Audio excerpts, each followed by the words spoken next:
All right. Hello, everybody. It's great to be with you all here virtually tonight. My name is Tony Buznardo. I'm the category head, along with my wife, for the Human Spirit category here at the Breckenridge Film Festival. And we're so excited and pleased to have the film D-Rep get to show as part of the fest this year. And we have this great opportunity, of course, because the folks that are in the film are from our beloved county, and we get to share some time with them tonight after you got to see the film. And I want to remind everybody before we get started, just with some of our panel discussion, that you can view all sorts of films that are correlated with the film festival this year at breckfilmfest.org. We're really fortunate to have Jeff and Mike here with us tonight. They both are part of making the film, and Amanda and Dave, the subjects of the film. So it's really good to have all of you guys here. And I'd like to just get to dive into some questions with you guys if you're ready and everybody's good to go. So yeah, good. Dave, I guess my first question is for you, Dave. What's it like to see your story told in film, especially here in Summit County, where you live and are from?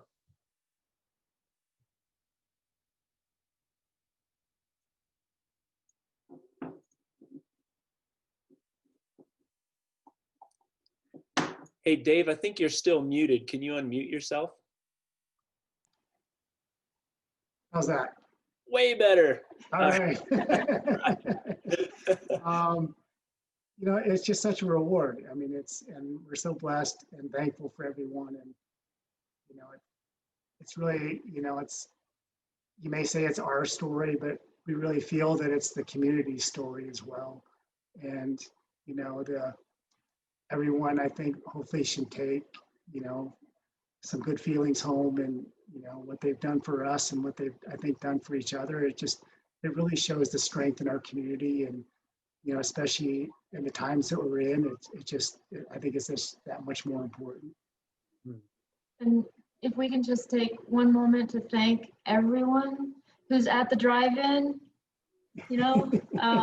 and everybody who's online and everybody who's supporting. We're at home, obviously, for our protection, and we just wanted to say thank you to everybody who's out there supporting. Great. Dave and Amanda, I got another question for you guys. To this day, I still see people wearing D-Rep t-shirts, and I see like D-Rep bumper stickers and things like that in Summit County. In fact, my family and I, a couple nights ago, were watching a home video of a trip we took to Costa Rica with some friends. And in the video, one of my buddies is wearing a D-Rep t-shirt. And I'm guessing you guys see those as well around town. What comes up for you when you see those t-shirts and stickers and things like that? Well, I think it's hard to explain like how much heartfelt that is. That that's a symbol of all of the love that has come our way, and people that don't even know us or maybe minimally know us, bought a t-shirt or a hoodie or a hat, and we really have to say thank you to everybody who supported us, and to Neil for turning that into a reality of making a difference for us, and that was his original mission. I don't think that he knew that it was going to turn into a movement, which it seems that it has. Yeah. Well, Amanda, you played such a huge role in Dave's recovery, and in my mind, this would have taken an enormous amount of love and time and energy. And I'm just curious, from what source did you find what it took to serve this role? I told people before the crash that I won the lottery when I got to, meet Dave and have a life together with him. And to have that gift to have it, you think it's being ripped away from you, and then to have it be handed back to you. And I just, I keyed off of him. He was my strength, and as long as he was fighting, I said he wants to be here, and we have a life together, and you know, we can figure this out together. And I just got up every day and just faced what was in front of me, and I didn't do it alone. I had an army of people supporting me, as you can see, and I'm sure is evident tonight. So. I want to switch gears just for a moment. And Jeff, you run a program that creates films about UC Health's patients. Documentaries, sounds like mostly short documentaries. This was the first full length documentary. I'm curious, what was it about this story that made you decide this is the one to be the first full length documentary? You know, we didn't go into it, I think, knowing that it would be as long as it would be. You know, sort of every story that we tell, our goal is to, you know, it's as long as the story deserves to be. And it's as we started getting into this and started getting to know Dave and Amanda, and Mike did so much work throughout, and you know, you just understand how incredibly complex the story is. And, you know, to us, this was what we did know from the get-go. When Mike and I we went to lunch with Dave and Amanda and Marty Richardson. And after that, we're like, okay, we know this is a story about love. Like, we knew that right away. And so from there, we just started building out. And I mean, we were in my office with a whiteboard kind of mapping this thing out, and knowing what it was going to be about. We had no idea how long it was going to be. And then Mike buried himself in his office for like a year. We're like, we think this is going to be kind of long, because we didn't see the dude for a long time. And then he'd be like, come on in and let me show you. And I had hair when this whole thing started. he did. Full head. And it just, the story just deserved to be the length it was, to be able to tell, you know, everything that was there.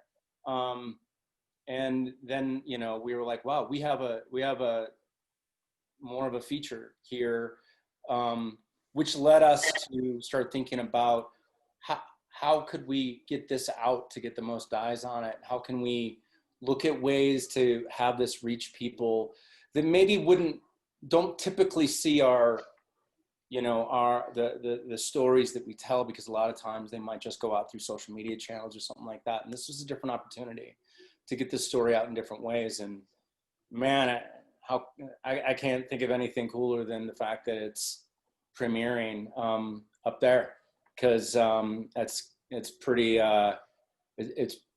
neat and pretty special to have it, you know, be there, and everybody who's there at the drive-in and watching this online, it's pretty great. You know, to your credit, I as I review lots of films every year for the festival, I have a rule with documentaries that they got to be done exceptionally well if they're more than about 25 minutes long. And this film was just done so exceptionally well. You kept us in a story that in itself is riveting and amazing, but you also just did it in a way that told the story, gave a feel for Summit County, beautiful shots, all of it, but the pace was great. It was a really well done film. I'm really proud to have it in our festival. Thank you so much. That means a lot, and we're awfully proud to have it there. And, you know, I'll say this, and certainly, I mean, you know, Mike, like I said, did so much work to put this together. The cool thing about this whole thing is, you know, it wasn't a story that we didn't create this story. You know what I mean? This story is so profound that Dave and Amanda and everybody who was in this, and people who weren't in it but still helped it come to fruition, and everyone who helped Dave and Amanda along, you know, helped to make this be what it is. So that we appreciate the compliment. That compliment goes to everybody who was involved not in the film but in the actual Dave's miraculous recovery. I love it. Hey, Dave, I have another question for you. What were your hopes for the film? I mean, you knew a film was being made. Obviously, you don't see it till it's done. What were your hopes for the film when it was completed? And how have those hopes evolved for you once you saw the completed film and now it's out there in the world? Well, I just remember we were, Jeff had mentioned we were back in the restaurant talking about this project, and I think it was supposed to be a lunch, and 4 hours later we were going off in different directions. This is a event, I guess, that had so many different components and so many different factors of people coming in to help and different storylines. And, I honestly, we didn't know how they were going to bring it together. I mean, we were sitting there at the end, and I don't know how, Mike went through hundreds of hours, thousands of hours of material, and we didn't know how it was going to happen. And, the way it turned out, and I think the way they told the story, and we couldn't be prouder of those guys. I think they did it justice, and I don't know what else to say. Thank you. I think I just wanted to add that we took a huge leap of faith with Mike, and we didn't meet Jeff initially. We met Mike first, and that was the one thing we said to them was, we just want you to be true to our story. And but we had to then trust that would happen and let them follow us around with cameras for a year. And these guys were phenomenal. Just they earned our trust so early on, and they kept earning it every day.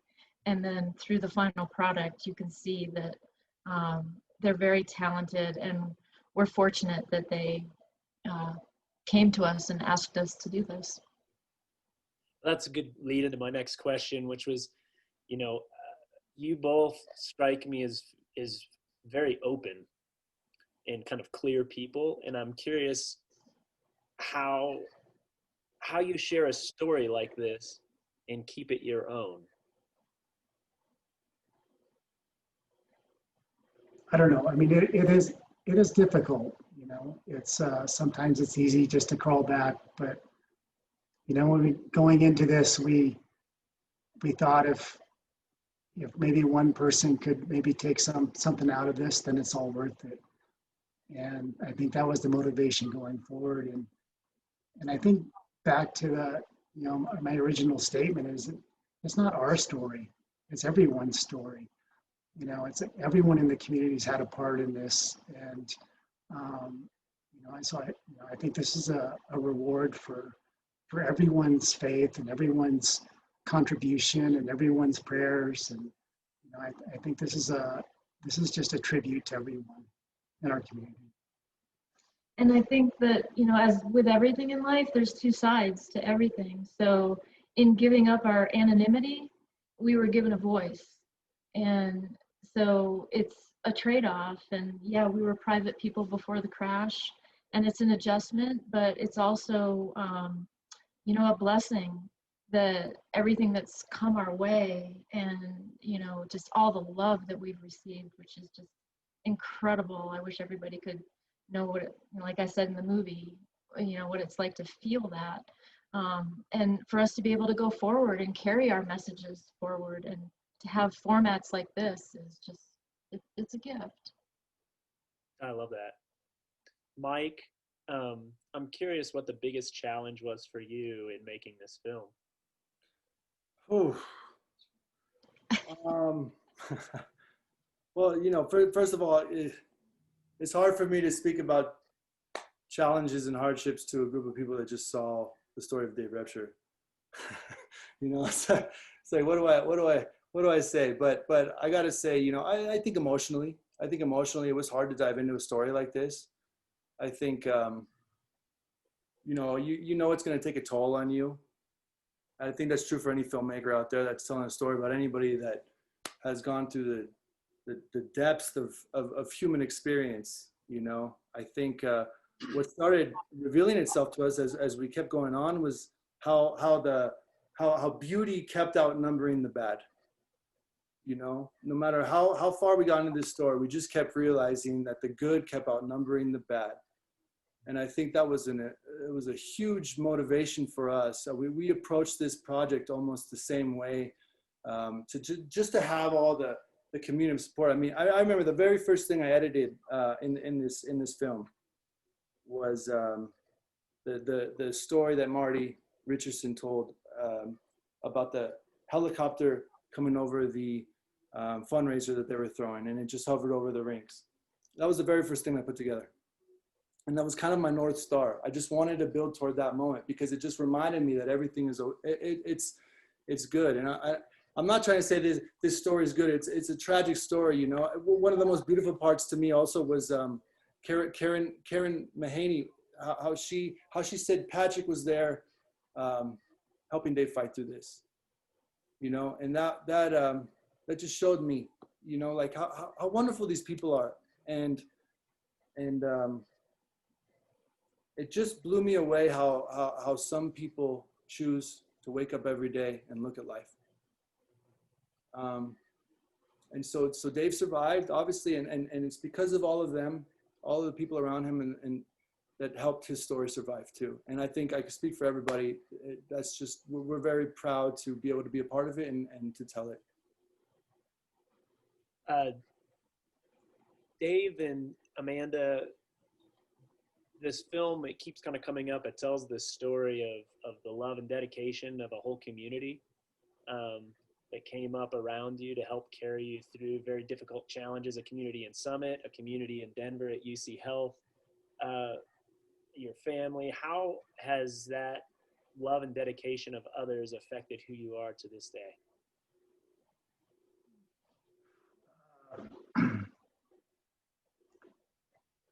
I don't know. You know, we've said this, and it's kind of a strange thing to say, but this whole thing was a gift in a lot of ways. And, you know, we wouldn't wish anything like this on anyone, but, you know, for us, it was, you know, we've met a lot of people. We've met a strong community. We felt the love of strangers.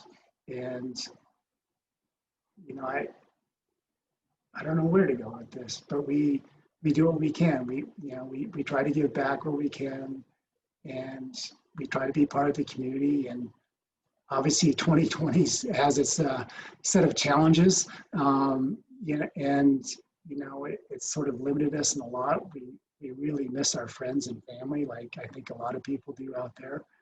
And, you know, we just, you know, we too are looking forward to the day where we can get back with everyone and engage more consistently. But, you know, right now we just try to do what we can and help our community the best way we can. I mean, it's affected me to my core.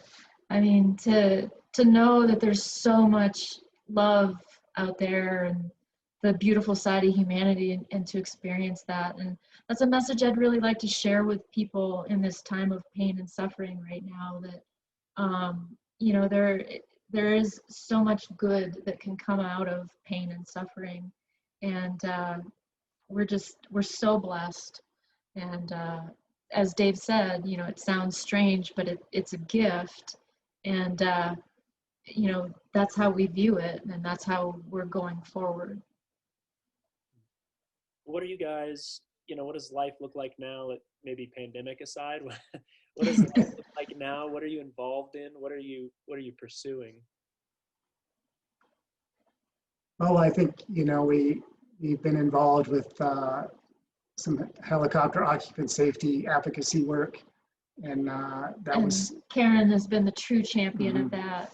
She really has crusaded for that, and now we've been able to join her in that. So she's a true champion for doing that. And that was really, you know, a primary focus and sort of a new avenue for us, something that we never thought of being into sort of legislative and lobbying efforts, but it's been a fun journey, and D-Rep goes to DC.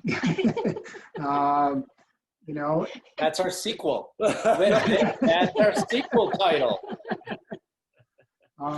Yeah, we had three trips scheduled that we had to cancel at the beginning. D-Rep goes to DC.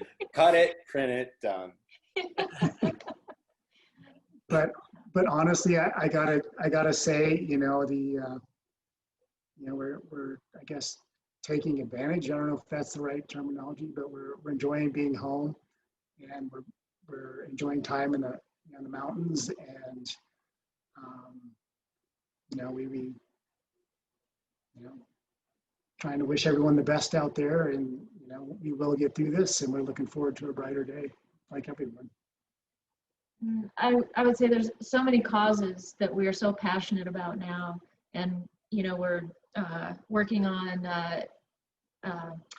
our time to be able to do as much as we can for each, and obviously the helicopter occupant safety is in the forefront, and we've been working really a lot on that over the last year before the pandemic hit, and then organ donation awareness. As we said in the movie, Matt's our angel, and for more people to come forward and do that just to save a life, that's incredible. Burn survivor support. I mean, there's so many things that we are just passionate about working on as we go forward. Love it. Mike and Jeff, I have another question for you. Where does the film go from here? Are you in other festivals? There are other venues that you get to share this film? Let me just say, I think one of our goals is we really want to, deeply connect with people that might be in a situation where they're not sure if they should go on. I think that's Dave and Amanda's goal when they started making this film. I think that's been our goal all along. I think we want to shine a little bit of light on people that might feel like it's hopeless or there's no light at the end of the tunnel. I think you watch this story and there's no way that like I said before, you see what he went through, and we're all going through things. And I think watching Dave's story, it just makes it a little easier to bear whatever you're going through in life. As far as what we want to do with the rest of the film, I mean, Jeff. Yeah, I think in concert with what Mike just said, our hope is to have the film obviously seen by as many people as possible, but because I think that if you yourself might not be going through something, but you might know somebody who is, or at some point you will, we all will. So that's part of the goal. I think that you don't have to know a trauma victim or be a burn victim to connect with, I think, the messages behind this. So what's really great about the opportunity to maybe run in some festivals, and yeah, we're certainly hoping to be able to get in some more, is it, like we said, it does give an opportunity to reach some different audiences, to reach some people who might not be, in tune with our UC Health social media channels or some of the other places where we share our stories. And we will eventually share this one through those same channels. But, in hopefully the near future, we have opportunities to reach audiences, in different places, in different locations. This is a story that takes place in Colorado, and it takes place in the mountains and in Denver, but it's not a Colorado story. This is a human story. And so anyone, no matter where you are, I think can find, there's miracles in this thing, right? So much that from this, that if we can reach people who are into documentary films, are into going to a film festival, aren't necessarily thinking about a hospital system telling stories, which is what we do. Well, there's a different way of getting this story to people, which is fantastic. And, I would like to say all of the stories that we do, and they're all documentaries of some form, right? And I think our longest is about 15 up until this one, about 15 minutes. So it would totally qualify for you to like it's underneath, Tony, it's underneath your guideline for time, right? So all the other ones were automatically in. But all of them, what binds to us, all of them together is that the people who are the stories being told about, all of them want the story to be told because they hope that someone else gets hope from it. And Dave and Amanda, I mean, were unequivocal when they talk about the trust that we gained, that Mike gained from them, and sort of them going from private people to public people. But in telling this story, they're like, we only want this out there to hopefully try to help other people, to inspire other people, to bring inspiration to someone else. And I think that's profound and noble. And another reason that we hope it gets to be seen by as many people as possible. I've got a list of some questions coming from people just via live chat. So I'm going to get to a couple of those. Peter asks, hey, Dave, are you playing C League or are you moved back to B?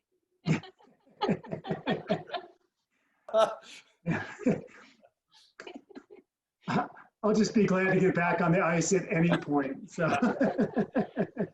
and I don't want to be a liability to the C League team. Sorry. That's awesome. And actually, that's something for people to know, just to help inspire them further, is that, you know, Dave has had 3 surgeries in the last few months, and he's not able to put ice skates on right now or anything like that. So it's a little bit of a step back physically from the activities he's done because of the wounds on his legs. And it's, you know, it's another hurdle, and it's something that he will overcome. He always does. So it's just, like I said, out there again to just let people know the reality, and hopefully it inspires. Let's see, we got another one. Virginia asks, Amanda, do you miss your prior work?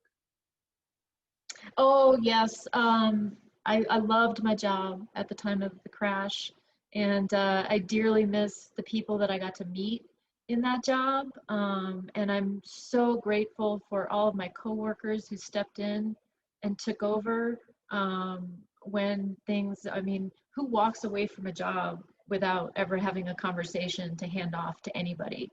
And those people were incredible that came in. And I'm so respectful of the people that I worked with. They're all incredible people, and they were amazing at sending their love and support. So thank you to everybody for that. And I miss you all. Let's see, we've got another one here. Becky just wanted to say, what you're doing with your lives and paying it forward is inspiring. And that's the part we can all do if we only choose it. So that comment was from Becky.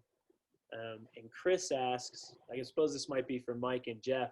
Chris asks, will you be able to purchase this film on Apple or somewhere like that in the future? Oh, that'd be great, wouldn't it? You know what? At this point, we don't have an answer for that yet. We would love for it to ultimately be able to be on some kind of a streaming service or something. I think that would be a great way to get it out there. But at this point in time, I mean, this was the premiere, you know, right now, and we don't really know what's next beyond maybe some festivals. But if everybody crosses their fingers, maybe this could end up, you know, on some, if anybody knows anybody at Netflix or Amazon Prime, let us know.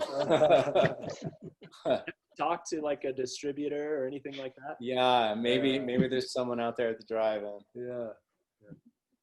Well, I also wanted to say real quick, thank you to the Breckenridge Film Festival for accepting this and doing all the hard work they do to get this thing seen. I mean, honestly, like it's just been amazing for us, and to air this thing in the town that it happened, and I mean, and Summit County, this is for you guys. You know, honestly, it's just been amazing. It's just been amazing. This whole experience has been amazing, and I hope this story reaches a lot of people that need it. I really hope you guys, Mike and Jeff, I hope you guys could come back, post-pandemic and get the real Breckenridge welcome. I know. I'd love that. I got my epic pass, man. Like Yeah.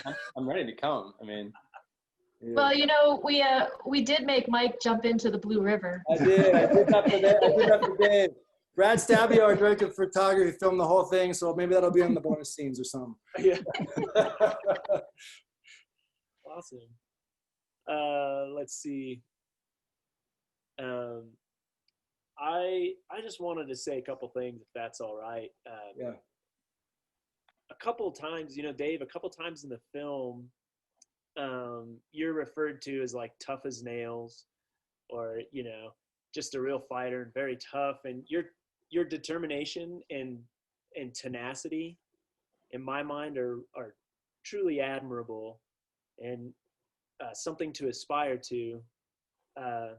Even so, what struck me even more was what I would describe as it felt like you and Amanda just had a real trust in the abundance of life. And Mike was kind of speaking to that a little bit earlier. And I saw this in both of you guys. And it seemed like in the backstory that we got that was maybe the case as well before the accident. But undoubtedly that trait before the accident fueled a response from your friends and family and community in your time of need that was also very abundant. And then that just kind of spread like wildfire. We had all these different avenues where the different people were coming to give to this whole, I don't know, not a cause, but the whole scenario.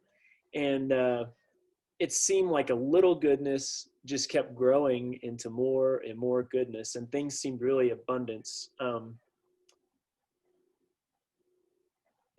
When I think about life, it's really easy to live fearfully, and to believe that life is lacking, or that things are lacking, and that maybe there isn't enough to go around. But in this story, you folks have painted such a very different picture for all of us.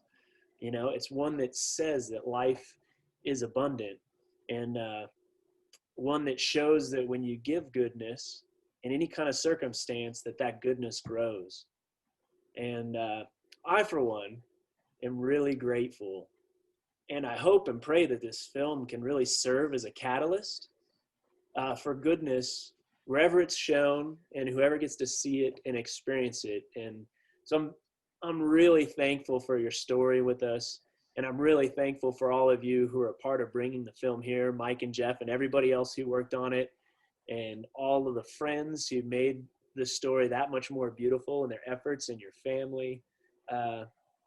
Goodness grows. It seems like goodness really does find a way, and that life is abundant in spite of circumstances. And that's the message that I pull from this film. And I'm really grateful, and I'm thankful for that, very much so.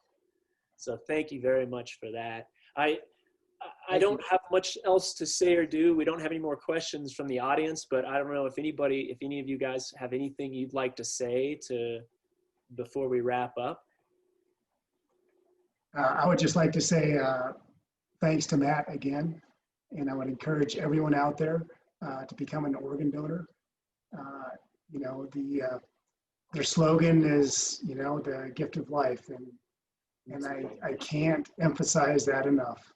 That without people like Matt, and I know there's many more out there, but you really do change lives. And please become an organ donor. I just want to say, I'm sorry, Amanda, did you have something to say? Oh, no, that's fine. Go ahead. Okay. I was just going to say big shout out to Dog Nation Hockey, Marty Richardson, all those people that are doing amazing things out there for people. I mean, look up the organization if you want, and, find a way to donate, because they really do change lives, and you can see it in this story. Yeah, for me, I think that what's really important for everybody who's who watches the movie and who's listening to understand it. To me, the most profound moment in the movie is a combination of something that Shannon Kelly, who is the other burn victim, and then Dr. Wagner says, and they talk about the notion that when Shannon tells the story of the other burn victim who was burned so much less than her, but her room was dark and the girl died, right? And then Dr. Wagner talks about there are studies out there, there's evidence that says support and love and people being around you, I mean, that matters. And clearly Dave is here today because of all of the love and support he had. And for all of us, at some point in our lives, we're either going to need it or someone we know and love is going to need it. And if, I mean, you know, this, not just this film, the experience of this film and me understanding that now, I just feel like that's the most important thing I think anybody can take away with this, right? Even just being there with somebody, if they're out, right, Dave? Like, they know, even if they're not letting you know. So that love and that companionship and being there, Amanda never left his side, like, those are all reasons. And then on top of that, you know, so much love came from the staff, right? And I think it's important to talk about the people who, the doctors and the nurses and the therapists and everybody else, because while their job is doing this, the amount of love that they put into that and the amount of care that they put into it, and I think everybody saw that with them talking in this film and all of that too. Look, they would tell me that they'd be on vacation and they would be on the beach somewhere in the middle of nowhere thinking about, how's Dave doing? You know, like this is their time off, but they would still think, how is Dave doing? Like that's how it was in everybody's mind all the time, you know? And it's just, it's incredible. Like you were saying, the medical staff was just. So, I mean, like, you know, in some ways it certainly sounds a little, maybe even cliche, talking just about love in a love story.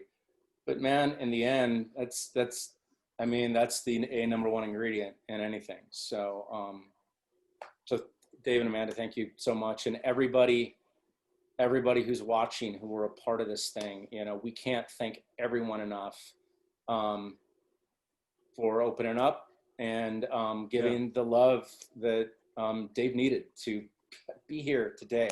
It's amazing. And I know that if my life ever gets to the point where I'm at a point where it's, I don't know. I'm not sure if it should go on or anything.